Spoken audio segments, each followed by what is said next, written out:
तो सानिध्य बहुत बड़ी बात है। जब हम बेहद के दादाजी को याद करते हैं, बेहद के बापूजी को याद करते हैं, आकारी बापूजी को याद करते हैं, तो हमारे साथ भी यही होता है।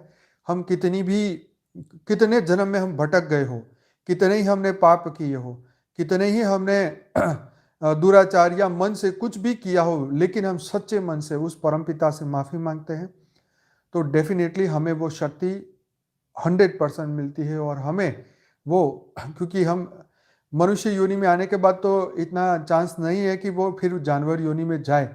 लेकिन देखो यहाँ पे उस लड़के ने क्या कहा, सुनिए, इंपॉर्टेंट बात तो ये है कि अब मुझे आशीर्वाद दे कि मैं मनुष्य जन्म में परम लक्ष्य को पाऊं।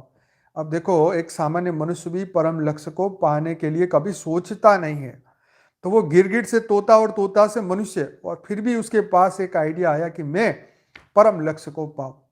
देखो कितनी बड़ी बात है, हैं? 198 करोड़ वर्ष मनुष्य के जन्म लेते लेते लेते संसार के भोग भोगते भोगते भोगते अभी तक उसको आइडिया नहीं आया कि मैं परम पद को पाऊं, परम लक्ष्य तक पहुंचूं।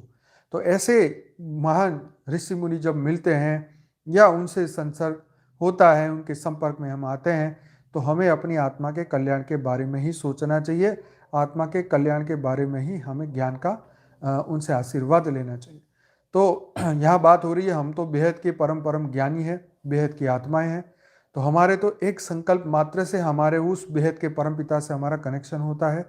और ये बहुत इंपॉर्टेंट है कि एक संकल्प सच्चे दिल से, सच्चे, कपट से नहीं, मैं अंदर से कुछ और सोचूं, बाहर से कुछ और बोलूं, और ये सब चीजें, इसका कोई मतलब नहीं है।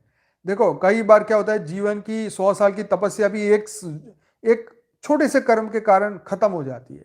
जब हम कपट के भाव से हम कोई कर्म करते हैं, हम किसी को दुख देते हैं, और उस दुख के कारण हम किसी को दुख देते हैं, उनकी अंतरात्मा दुभाती है।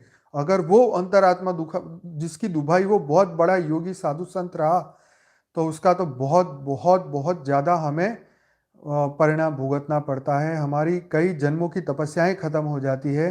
तो हम किन आत्मा को दुख दे रहे हैं, किन आत्मा से पंगे ले रहे हैं, किन आत्मा से हम अपनी वासनाएं की पूर्ति कर रहे हैं, हम अपने ईगो, अहंकार या हम क्रोध कर रहे हैं, ये हमें सोचना चाहिए। इसलिए किसी भी आत्मा के किसी को हमें दुख नहीं देना चाहिए, और हमेशा हमें सबके कल्याण की बात करनी चाहिए। गलती कितनी भी बड़ी हो, माफी से बड़ा कुछ नहीं।